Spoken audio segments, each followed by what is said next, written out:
Thank you. Thank you.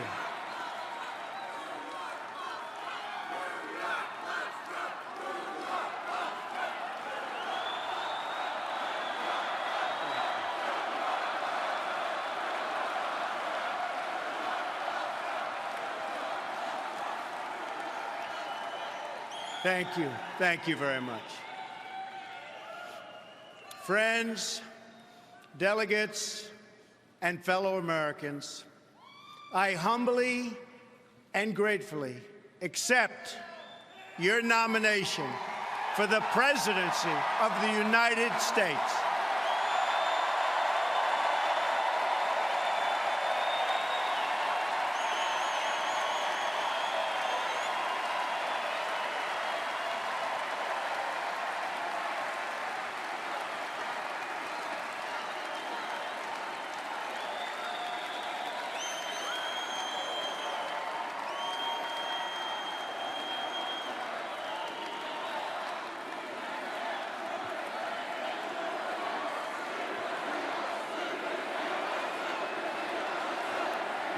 USA, USA, USA, USA.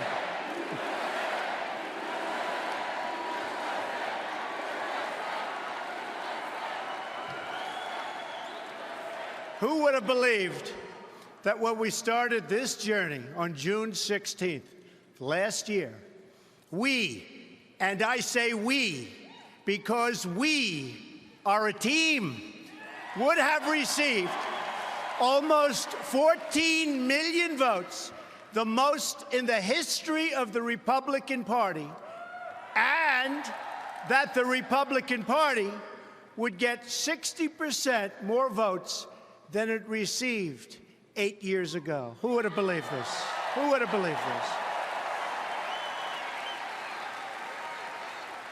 The Democrats, on the other hand, received 20% fewer votes than they got 4 years ago. Not so good, not so good.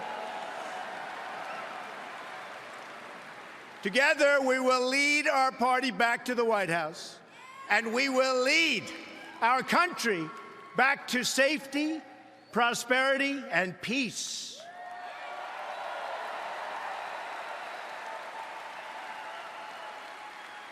We will be a country of generosity and warmth, but we will also be a country of law and order.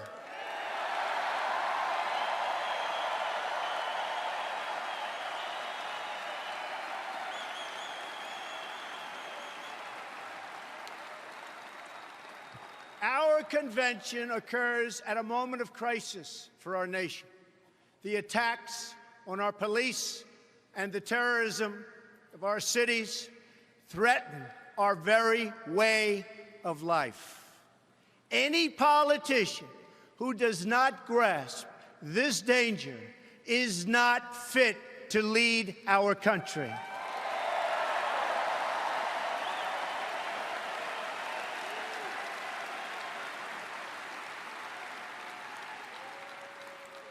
Americans watching this address tonight have seen the recent images of violence in our streets and the chaos in our communities. Many have witnessed this violence personally. Some have even been its victims. I have a message for all of you. The crime and violence that today afflicts our nation will soon, and I mean very soon, come to an end.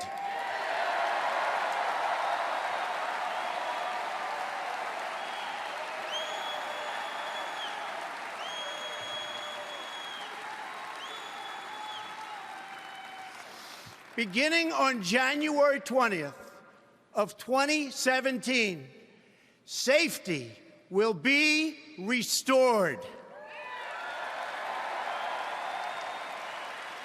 The most basic duty of government is to defend the lives of its own citizens. Any government that fails to do so is a government unworthy to lead. It is finally time for a straightforward assessment of the state of our nation. I will present the facts plainly and honestly.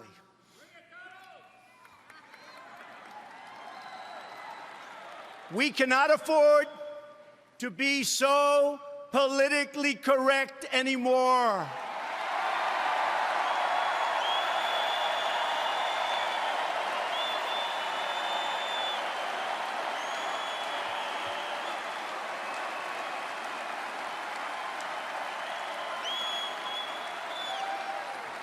So if you want to hear the corporate spin, the carefully crafted lies, and the media myths, the Democrats are holding their convention next week. Go there.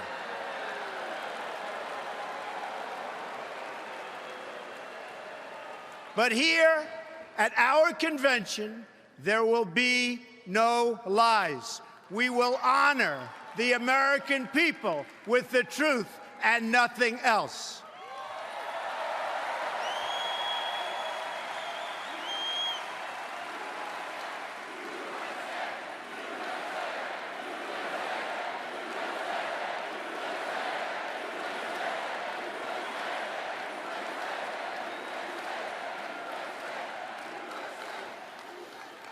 These are the facts. Decades of progress made in bringing down crime are now being reversed by this administration's rollback of criminal enforcement. Homicides last year increased by 17% in America's 50 largest cities. That's the largest increase in 25 years. In our nation's capitals, killings have risen by 50%. They're up nearly 60% in nearby Baltimore. In the president's hometown of Chicago, more than 2,000 people have been the victim of shootings this year alone, and almost 4,000 have been killed in the Chicago area since he took office. The number of police officers killed in the line of duty has risen by almost 50% compared to this point last year. Nearly 180,000 illegal immigrants with criminal records ordered deported from our country are tonight roaming free to threaten peaceful citizens.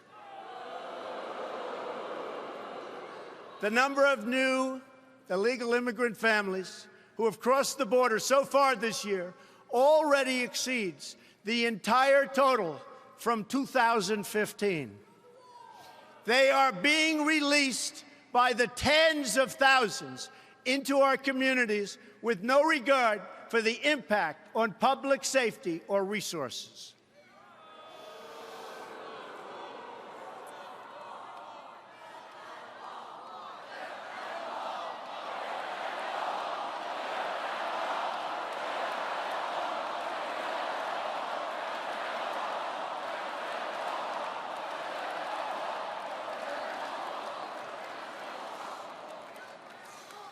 One such border crosser was released and made his way to Nebraska.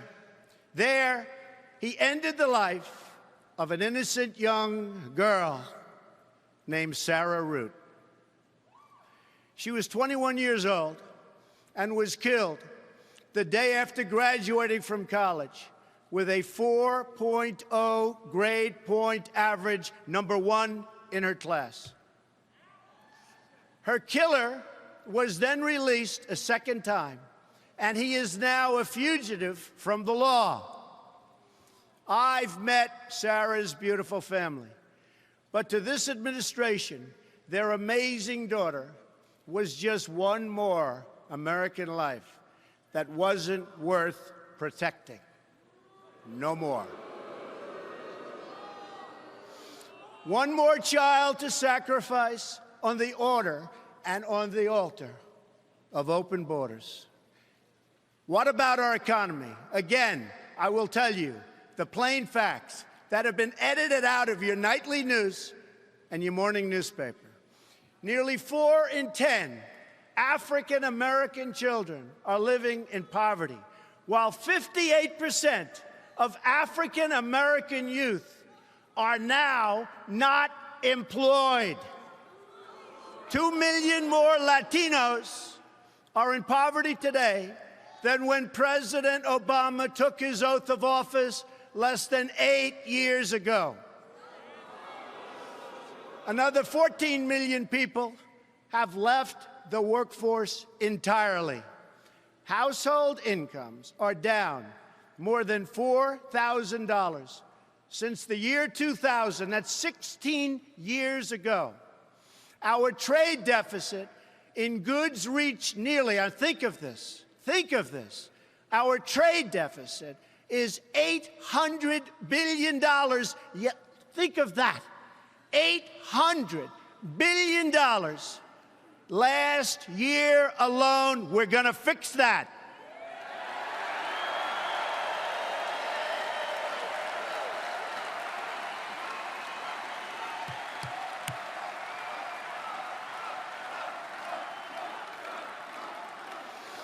The budget is no better.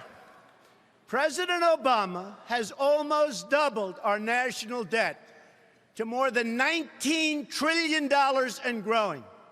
And yet, what do we have to show for it? Our roads and bridges are falling apart. Our airports are third world condition. And 43 million Americans are on food stamps. Now, let us consider the state of affairs abroad. Not only have our citizens endured domestic disaster, but they've lived through one international humiliation after another, one after another. We all remember the images of our sailors being forced to their knees by their Iranian captors at gunpoint. This was just prior to the signing of the Iran deal, which gave back to Iran $150 billion and gave us absolutely nothing. It will go down in history as one of the worst deals ever negotiated.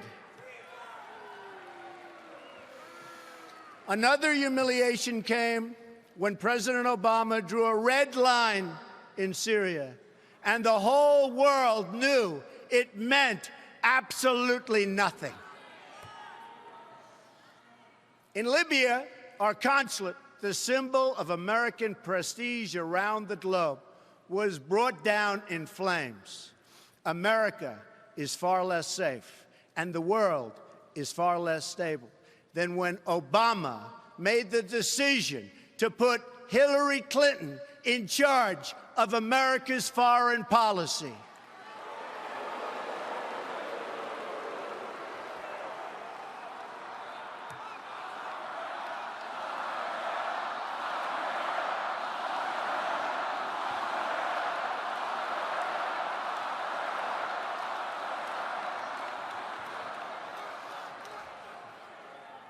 Let's defeat her in November. Okay?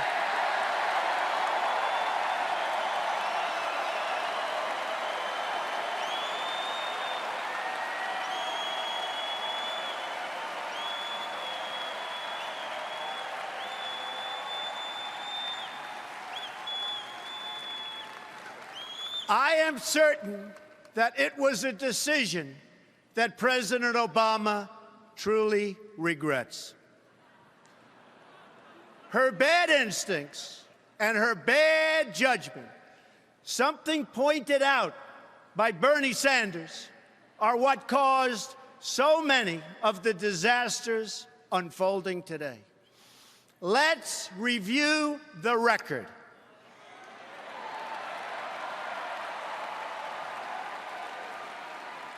In 2009, pre-Hillary, ISIS was not even on the map.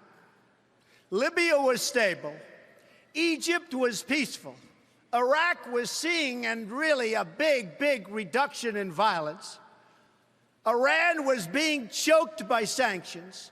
Syria was somewhat under control. After 4 years of Hillary Clinton, what do we have? ISIS has spread across the region and the entire world. Libya is in ruins, and our ambassador and his staff were left helpless to die at the hands of savage killers. Egypt was turned over to the radical Muslim Brotherhood, forcing the military to retake control. Iraq is in chaos. Iran is on the path to nuclear weapons. Syria is engulfed in a civil war, and a refugee crisis now threatens the West. After 15 years of wars in the Middle East, after trillions of dollars spent and thousands of lives lost, the situation is worse than it has ever been before. This is the legacy of Hillary Clinton: death, destruction, terrorism, and weakness.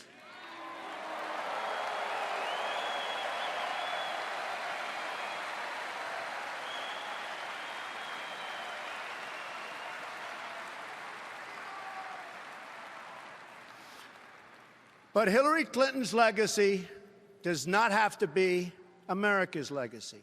The problems we face now, poverty and violence at home, war and destruction abroad, will last only as long as we continue relying on the same politicians who created them in the first place.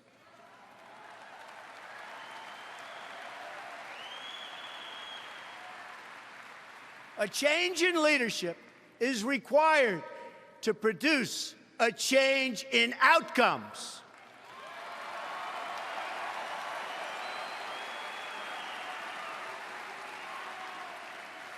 Tonight, I will share with you my plan for Action for America. The most important difference between our plan and that of our opponent is that our plan will put America first.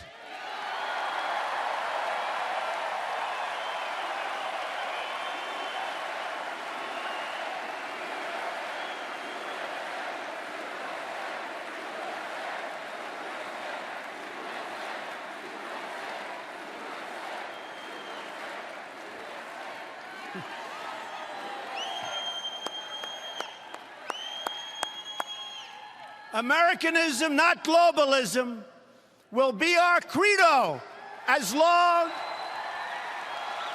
as we are led by politicians who will not put America first. Then we can be assured that other nations will not treat America with respect, the respect that we deserve.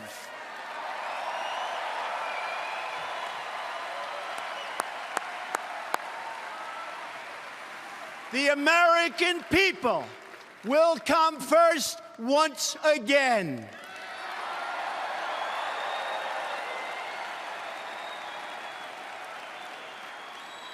My plan will begin with safety at home, which means safe neighborhoods, secure borders, and protection from terrorism. There can be no prosperity without law and order.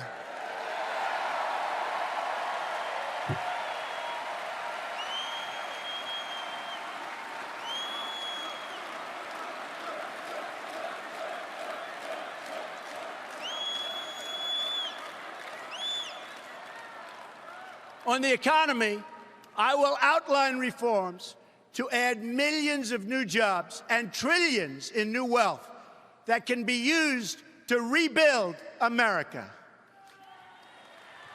A number of these reforms that I will outline tonight will be opposed by some of our nation's most powerful special interests. That's because these interests have rigged our political and economic system for their exclusive benefit. Believe me, it's for their benefit.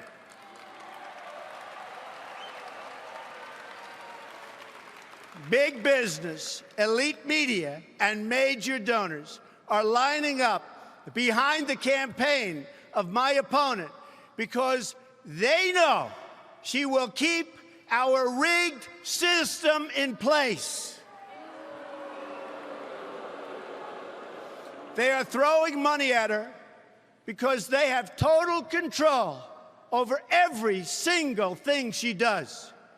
She is their puppet, and they pull the strings.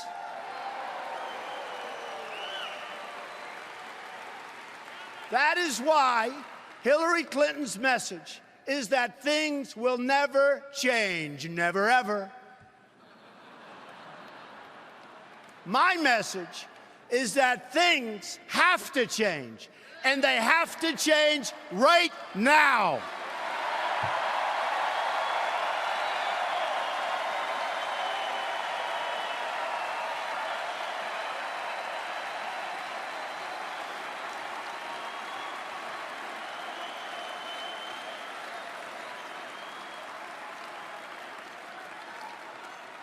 Every day, I wake up determined to deliver a better life for the people all across this nation that have been ignored, neglected, and abandoned. I have visited the laid-off factory workers and the communities crushed by our horrible and unfair trade deals. These are the forgotten men and women of our country, and they are forgotten, but they're not going to be forgotten long.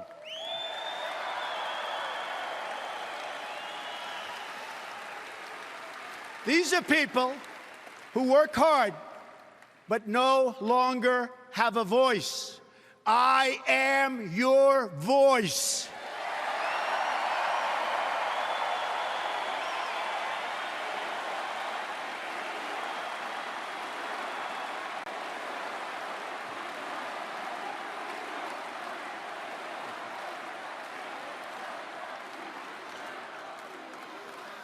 I have embraced crying mothers who have lost their children because our politicians put their personal agendas before the national good.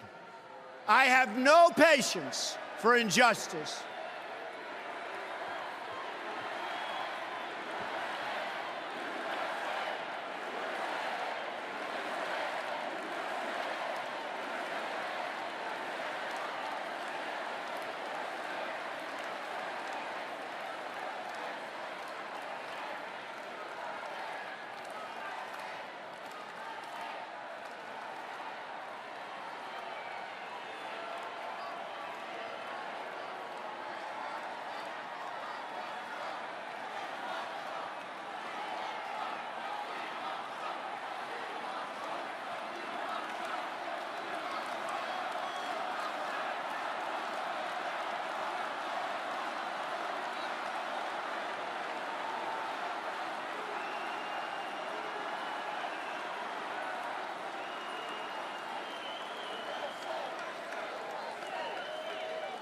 How great are our police, and how great is Cleveland?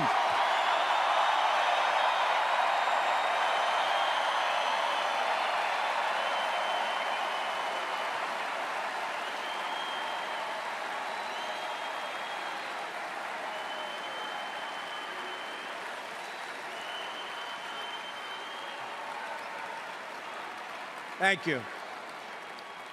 I have no patience for injustice, no tolerance for government incompetence, of which there is so much, no sympathy for leaders who fail their citizens. When innocent people suffer because our political system lacks the will or the courage or the basic decency to enforce our laws, or still worse, has sold out to some corporate lobbyist for cash, I am not able to look the other way, and I won't look the other way.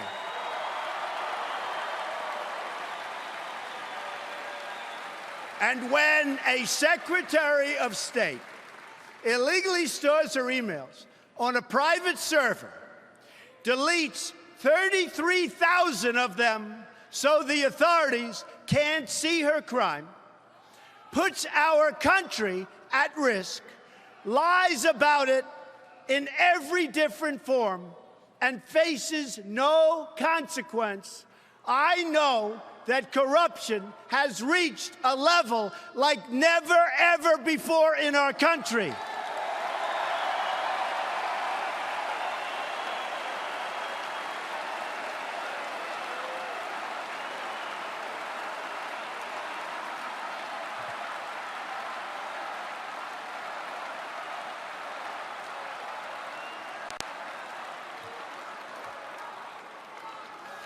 When the FBI director says that the Secretary of State was extremely careless and negligent in handling our classified secrets, I also know that these terms are minor compared to what she actually did.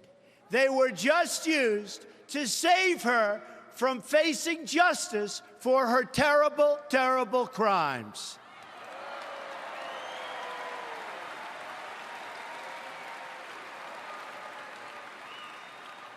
In fact, her single greatest accomplishment may be committing such egregious crime and getting away with it, especially when others who have done far less have paid so dearly.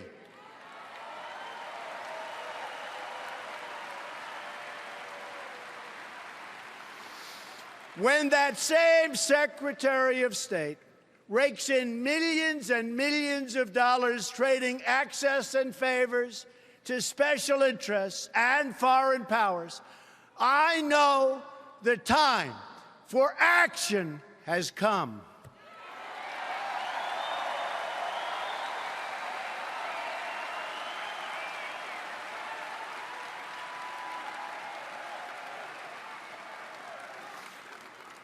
I have joined the political arena so that the powerful can no longer beat up on people who cannot defend themselves.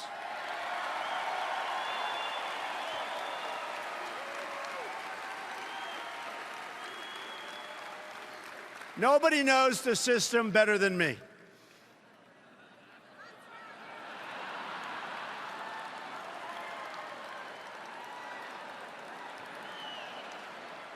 Which is why I alone can fix it.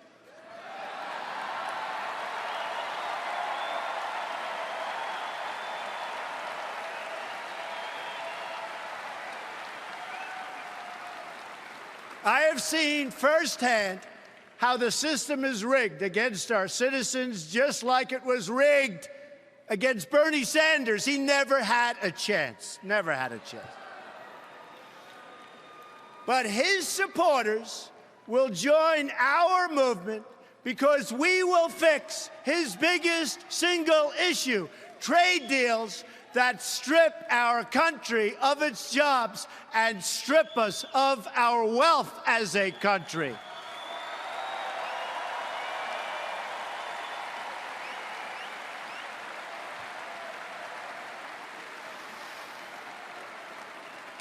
Millions of Democrats will join our movement because we are going to fix the system so it works fairly and justly for each and every American.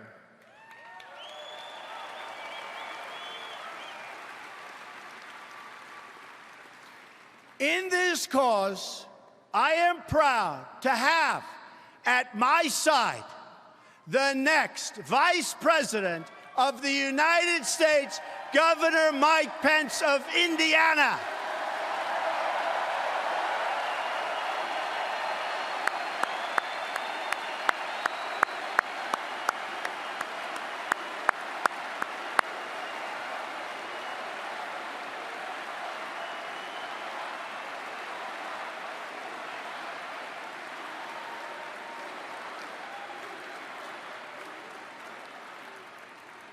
And a great guy.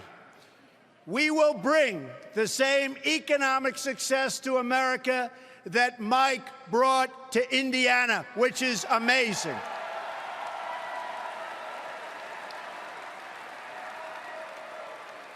He's a man of character and accomplishment.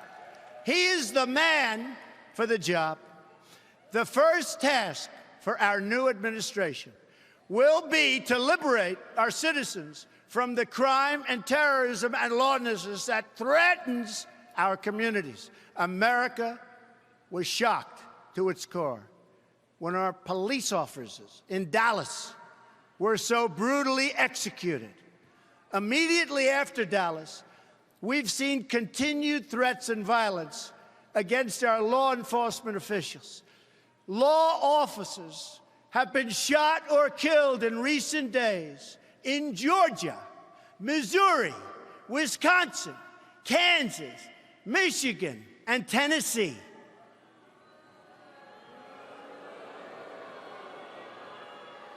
On Sunday, more police were gunned down in Baton Rouge, Louisiana. 3 were killed, and 3 were very, very badly injured. An attack on law enforcement is an attack on all Americans.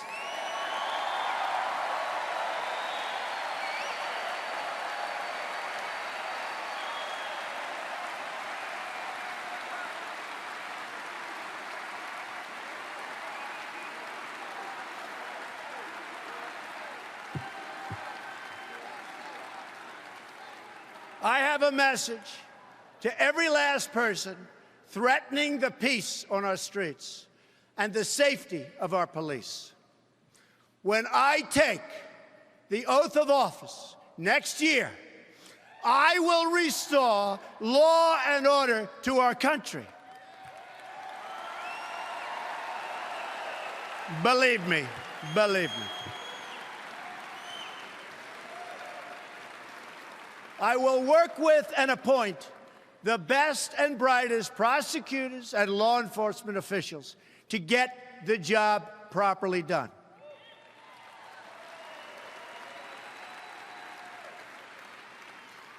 In this race for the White House, I am the law and order candidate.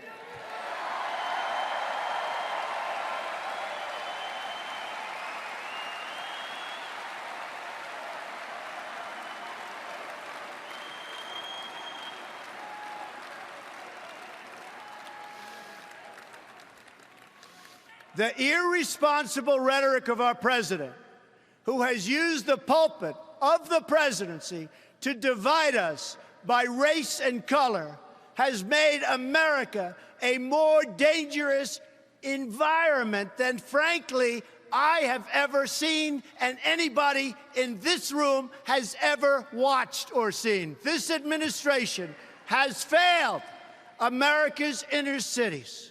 Remember, it has failed America's inner cities. It's failed them on education. It's failed them on jobs. It's failed them in crime. It's failed them in every way and on every single level. When I am president, I will work to ensure that all of our kids are treated equally and protected equally.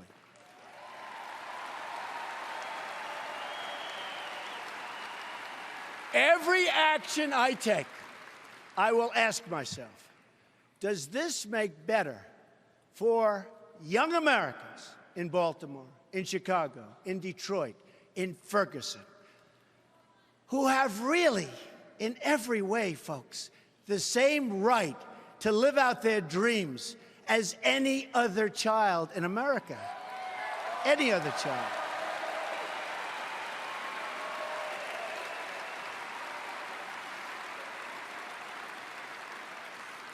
To make life safe for all of our citizens, we must also address the growing threats we face from outside the country. We are going to defeat the barbarians of ISIS, and we're going to defeat them fast.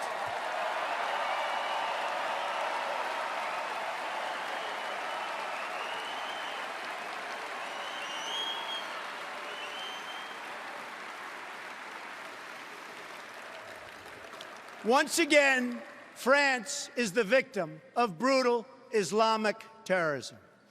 Men, women, and children viciously mowed down, lives ruined, families ripped apart, a nation in mourning. The damage and devastation that can be inflicted by Islamic radicals has been proven over and over. At the World Trade Center, at an office party in San Bernardino, at the Boston Marathon, at a military recruiting center in Chattanooga, Tennessee, and many, many other locations. Only weeks ago, in Orlando, Florida, 49 wonderful Americans were savagely murdered by an Islamic terrorist. This time, the terrorist targeted LGBTQ community. No good, and we're going to stop it.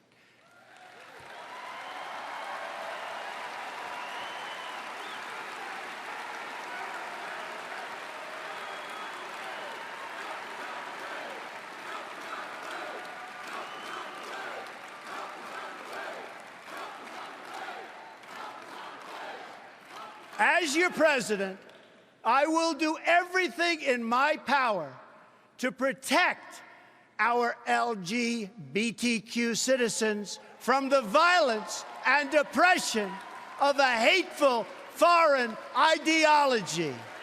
Believe me.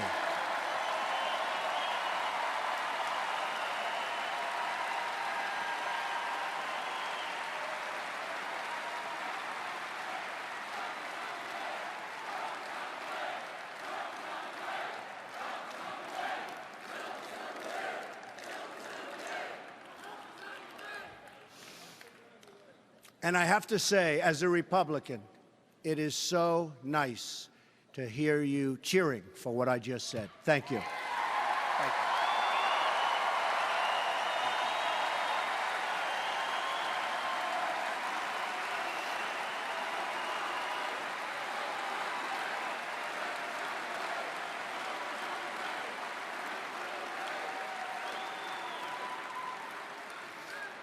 To protect us from terrorism, we need to focus on three things. We must have the best, absolutely the best gathering of intelligence anywhere in the world. The best. We must abandon the failed policy of nation building and regime change that Hillary Clinton pushed in Iraq, in Libya, in Egypt, and in Syria. Instead, we must work with all of our allies who share our goal of destroying ISIS and stamping out Islamic terrorism, and doing it now, doing it quickly. We're going to win. We're going to win fast.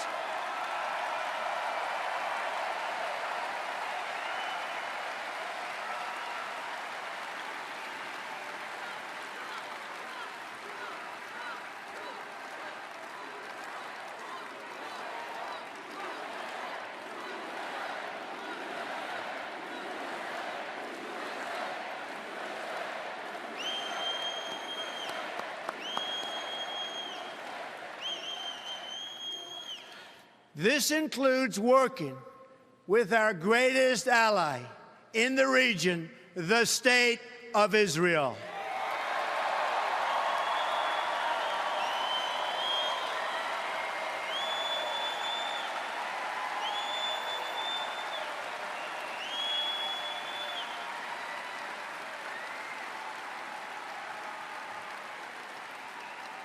Recently, I have said that NATO was obsolete because it did not properly cover terror, and also that many of the member countries were not paying their fair share. As usual, the United States has been picking up the cost.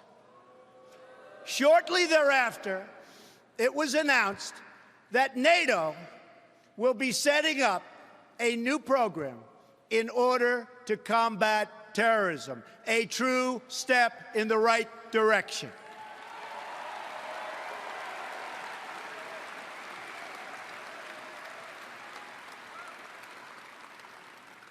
Lastly, and very importantly, we must immediately suspend immigration from any nation that has been compromised by terrorism until such time as proven vetting mechanisms have been put in place. We don't want them in our country.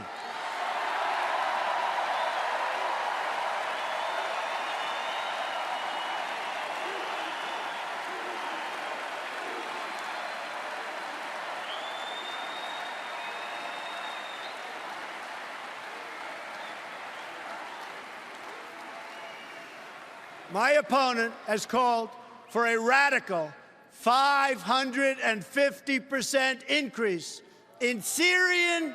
Think of this. This is not believable, but this is what's happening. A 550% increase in Syrian refugees on top of the existing massive refugee flows coming into our country already under the leadership of President Obama.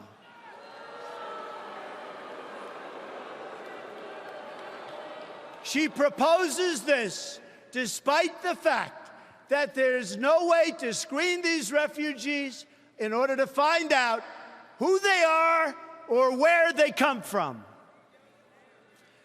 I only want to admit individuals into our country who will support our values and love our people.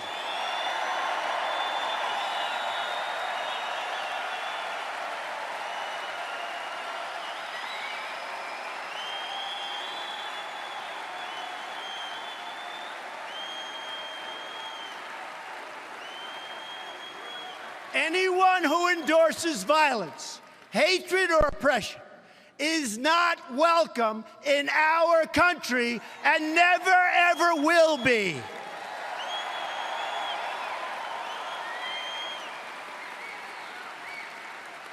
Decades of record immigration have produced lower wages and higher unemployment for our citizens, especially for African American and Latino workers.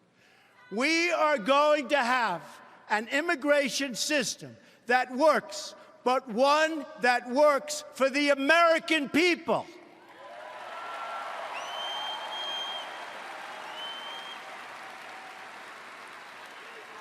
On Monday, we heard from 3 parents whose children were killed by illegal immigrants: Marianne Mendoza, Sabine Durden, and my friend, Jamil Shaw. They're just 3 brave representatives of many thousands who have suffered so gravely. Of all my travels in this country, nothing has affected me more, nothing even close, I have to tell you, than the time I have spent with the mothers and fathers who have lost their children to violence spilling across our borders, which we can solve. We have to solve it.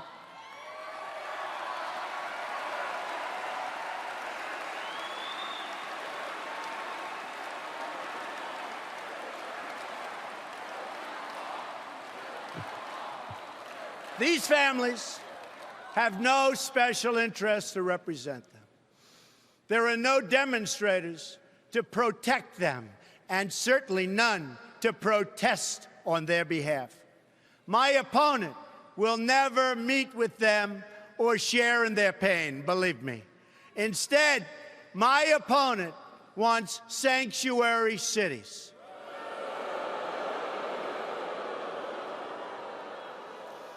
But where was the sanctuary for Kate Steinle?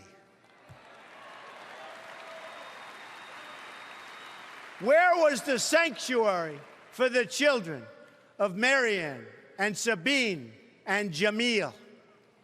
Where was the sanctuary for all of the other? Oh, it's so sad to even be talking about it because we could solve this problem so quickly. Where was the sanctuary for all of the other Americans who have been so brutally murdered and who have suffered so horribly?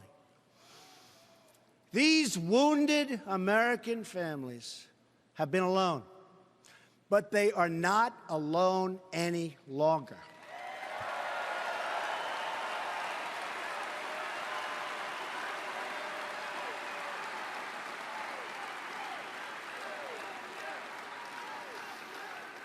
Tonight, this candidate and the whole nation stand in their corner to support them, to send them our love, and to pledge in their honor that we will save countless more families from suffering and the same awful fate.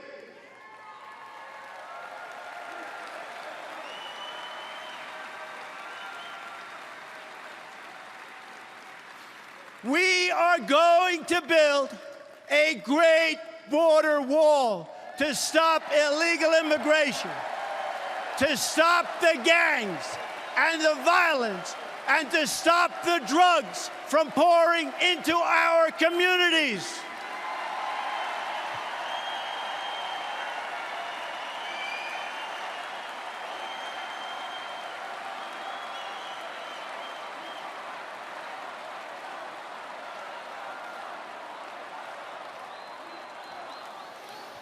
I have been honored to receive the endorsement of America's Border Patrol agents. And will work directly with them to protect the integrity of our lawful immigration system. Lawful. By ending catch and release on the border, we will end the cycle of human smuggling and violence. Illegal border crossings will go down. We will stop it. It won't be happening very much anymore, believe me.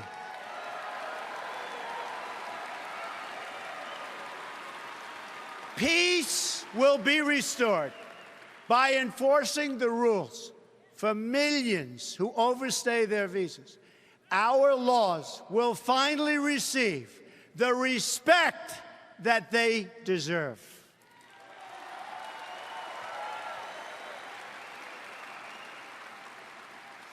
Tonight, I want every American whose demands for immigration security have been denied, and every politician who has denied them, to listen very, very closely to the words I am about to say. On January 20th of 2017, the day I take the oath of office,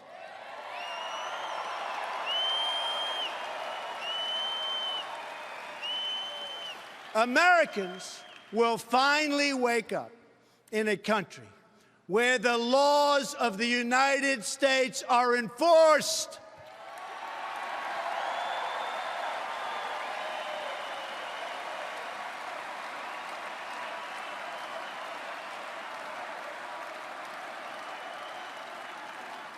We are going to be considerate and compassionate to everyone. But my greatest compassion will be for our own struggling citizens.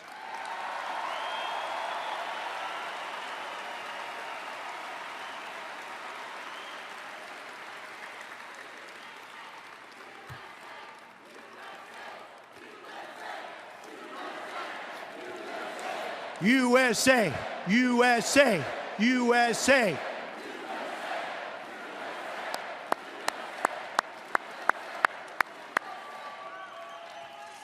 My plan is the exact opposite of the radical and dangerous immigration policy of Hillary Clinton.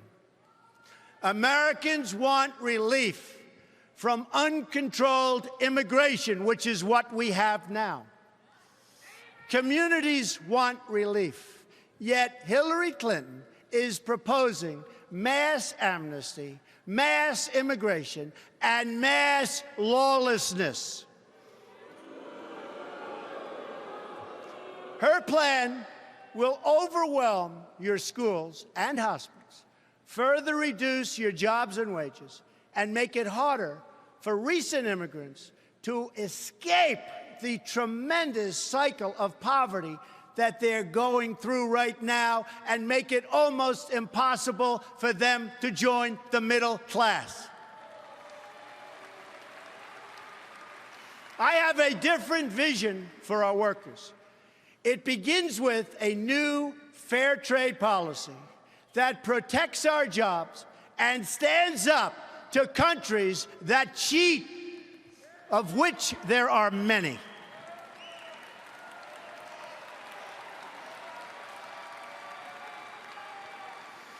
It's been a signature message of my campaign from day one, and it will be a signature feature of my presidency from the moment I take the oath of office.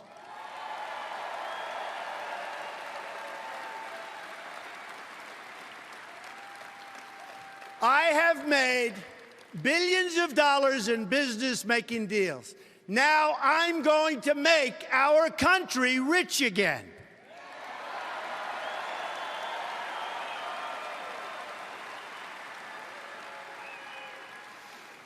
Using the greatest business people in the world, which our country has, I am going to turn our bad trade agreements into great trade agreements. America has lost nearly 1/3 of its manufacturing jobs since 1997, following the enactment of disastrous trade deals supported by Bill and Hillary Clinton. Remember, it was Bill Clinton who signed NAFTA, one of the worst economic deals ever made by our country, or frankly, any other country. Never, ever again.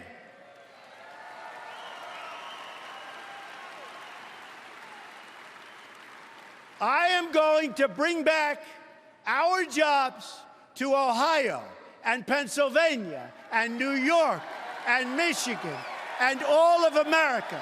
And I am not going to let companies move to other countries, firing their employees along the way without consequence. Not going to happen anymore.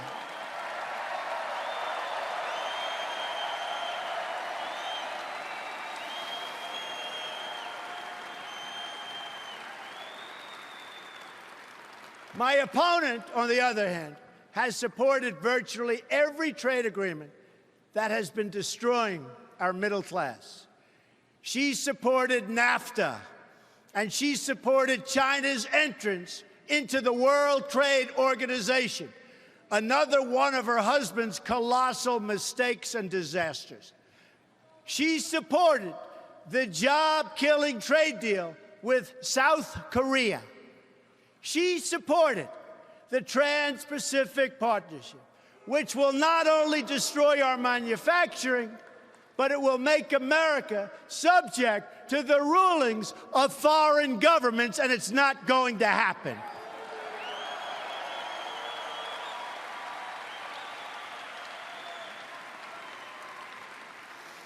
I pledge to never sign any trade agreement that hurts our workers or that diminishes our freedom and our independence. We will never, ever sign bad trade deals. America first, again, America first.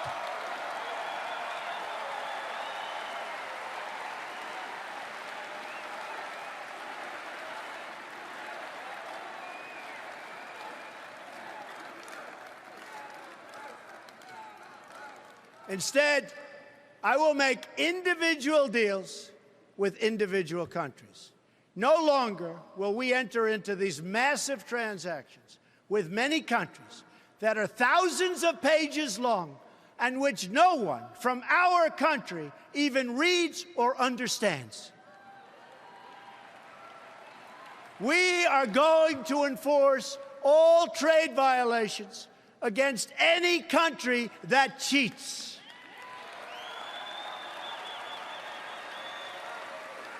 This includes stopping China's outrageous theft of intellectual property, along with their illegal product dumping and their devastating currency manipulation.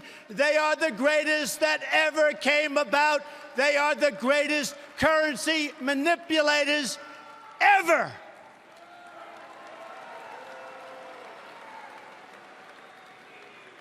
Our horrible trade agreements with China and many others will be totally renegotiated.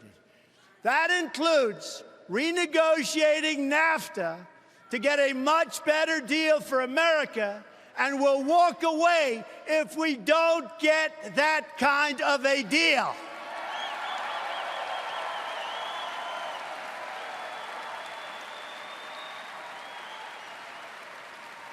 Our country is going to start building and making things again.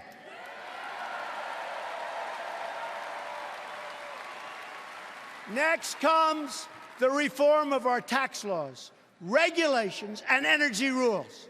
While Hillary Clinton plans a massive, and I mean massive, tax increase, I have proposed the largest tax reduction of any candidate who has run for president this year, Democrat or Republican.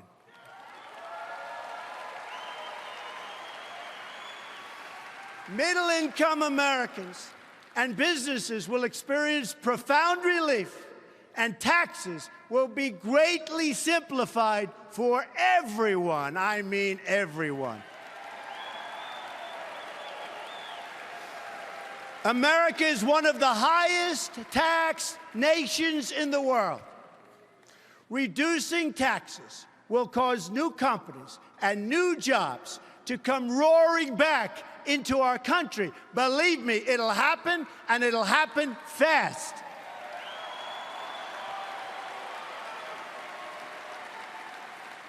Then we're going to deal with the issue of regulation, one of the greatest job killers of them all.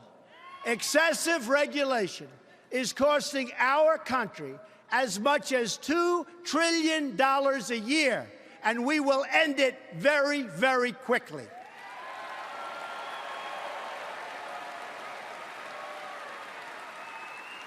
We are going to lift the restrictions on the production of American energy.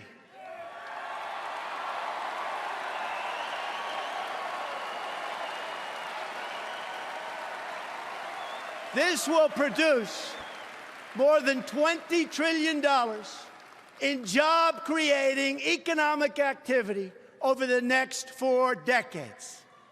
My opponent, on the other hand, wants to put the great miners and the great steelworkers of our country out of work and out of business.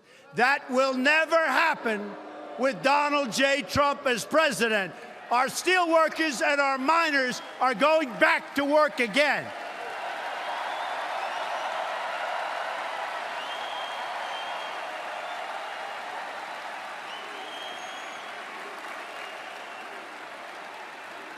With these new economic policy, trillions and trillions of dollars will start flowing into our country. This new wealth will improve the quality of life for all Americans. We will build the roads, highways, bridges, tunnels, airports, and the railways of tomorrow. This, in turn, will create millions of more jobs.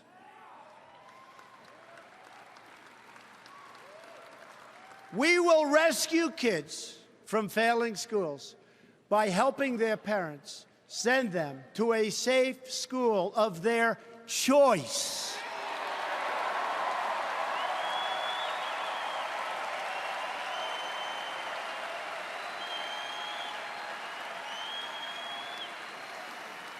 My opponent would rather protect bureaucrats than serve American children. And that's what she's doing, and that's what she's done.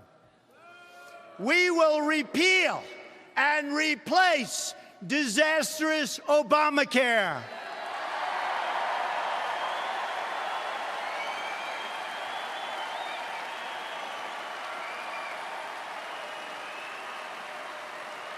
You will be able to choose your own doctor again.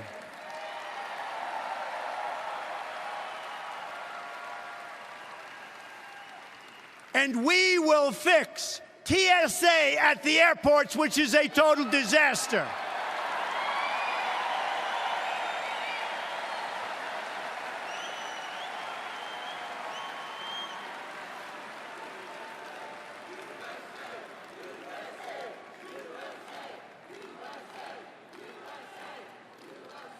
Thank you. Thank you. We're going to work with all of our students who are drowning in debt to take the pressure off these young people just starting out in their adult lives. Tremendous problem. We will completely rebuild our depleted military.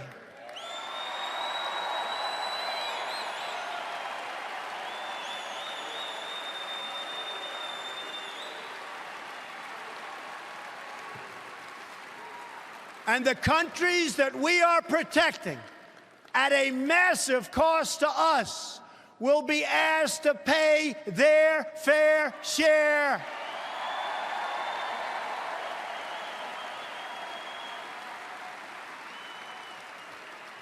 We will take care of our great veterans like they have never been taken care of before.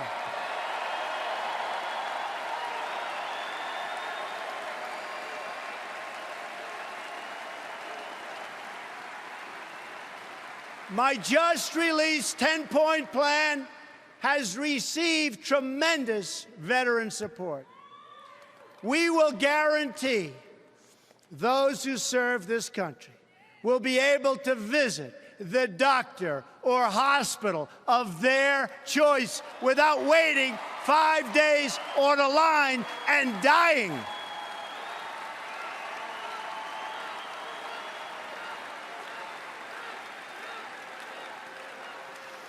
My opponent dismissed the VA scandal. One more sign of how out of touch she really is. We are going to ask every department head in government to provide a list of wasteful spending on projects that we can eliminate in my first 100 days.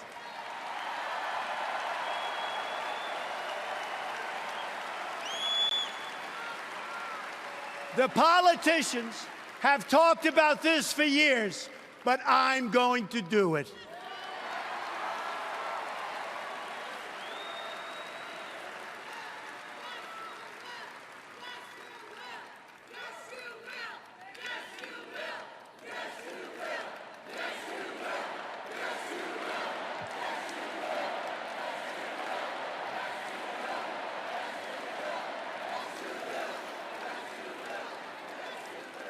We are going to appoint justices of the United States Supreme Court who will uphold our laws and our Constitution.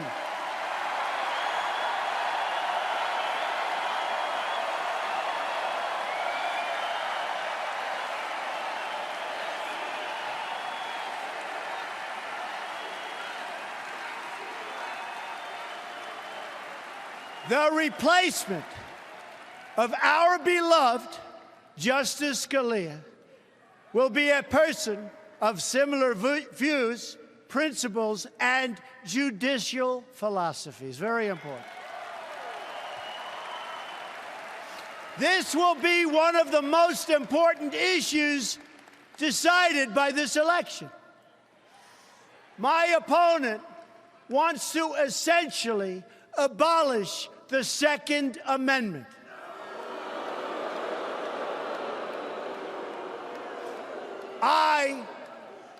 on the other hand, received the early and strong endorsement of the National Rifle Association and will protect the right of all Americans to keep their families safe.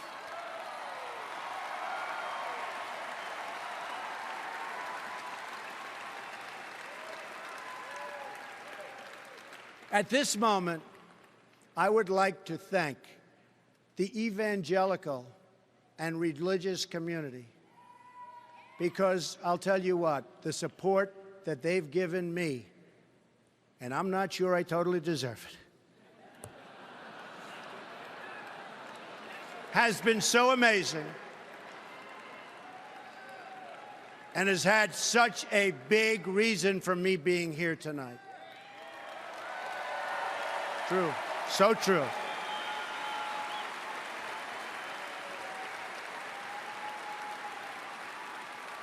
They have much to contribute to our politics, yet our laws prevent you from speaking your minds from your own pulpits. An amendment pushed by Lyndon Johnson many years ago threatens religious institutions with a loss of their tax-exempt status if they openly advocate their political views. Their voice has been taken away. I am going to work very hard to repeal that language and to protect free speech for all Americans.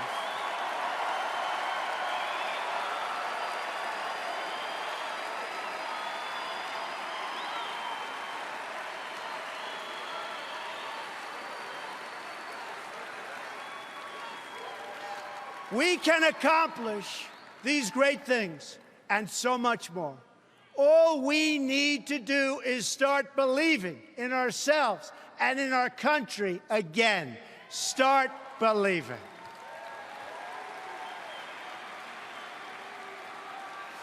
It is time to show the whole world that America is back, bigger and better and stronger than ever before.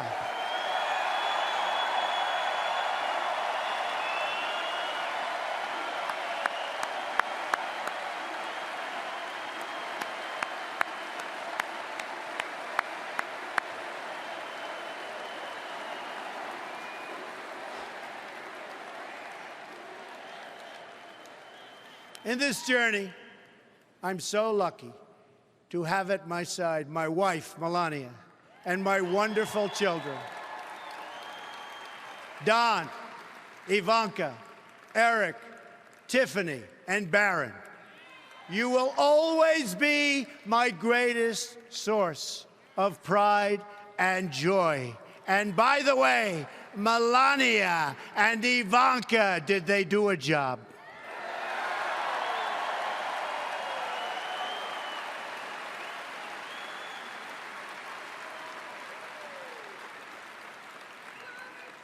My dad, Fred Trump, was the smartest and hardest working man I ever knew. I wonder sometimes what he'd say if he were here to see this and to see me tonight.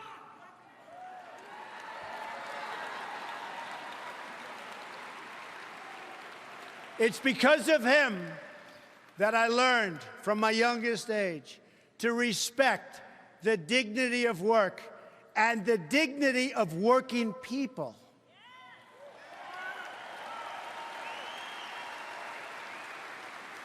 He was a guy most comfortable in the company of bricklayers and carpenters and electricians. And I have a lot of that in me also. I love those people.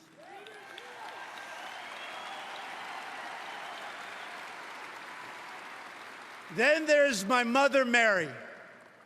She was strong, but also warm and fair-minded. She was a truly great mother.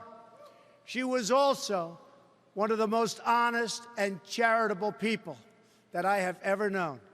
and a great, great judge of character. She could pick them out from anywhere. To my sisters, Mary Ann and Elizabeth, my brother, Robert, and my late brother, Fred, I will always give you my love. You are most special to me.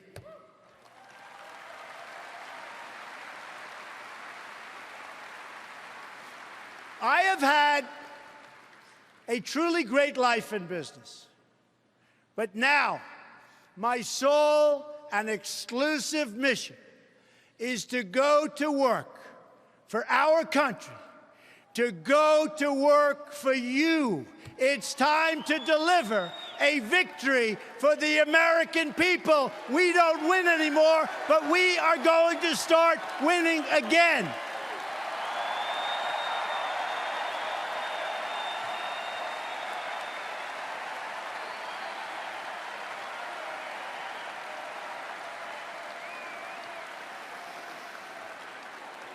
But to do that, we must break free from the petty politics of the past. America is a nation of believers, dreamers, and strivers that is being led by a group of censors, critics, and cynics. Remember, all of the people telling you you can't have the country you want are the same people that wouldn't stand. I mean, they said Trump doesn't have a chance of being here tonight. Not a chance. The same people. Oh, we love defeating those people, don't we? Don't we love defeating those people? Love it, love it, love it.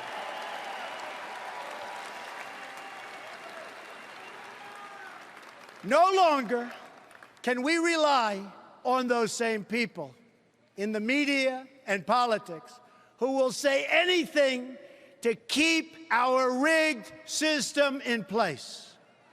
Instead, we must choose to believe in America. History is watching us now. We don't have much time, but history is watching. It's waiting to see if we will rise to the occasion and if we will show the whole world that America is still free and independent and strong.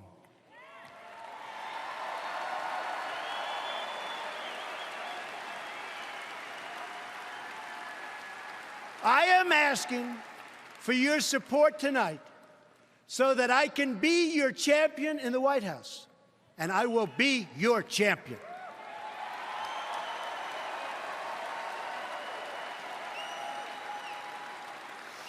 My opponent asks her supporters to recite a three-word loyalty pledge.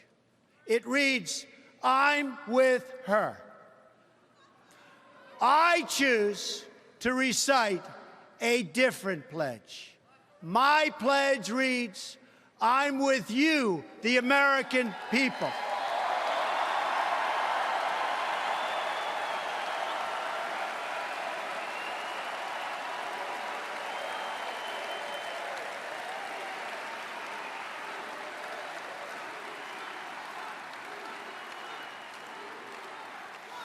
I am your voice.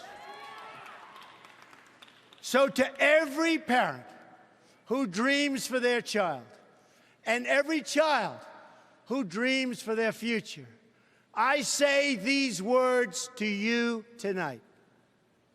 I am with you, I will fight for you, and I will win for you.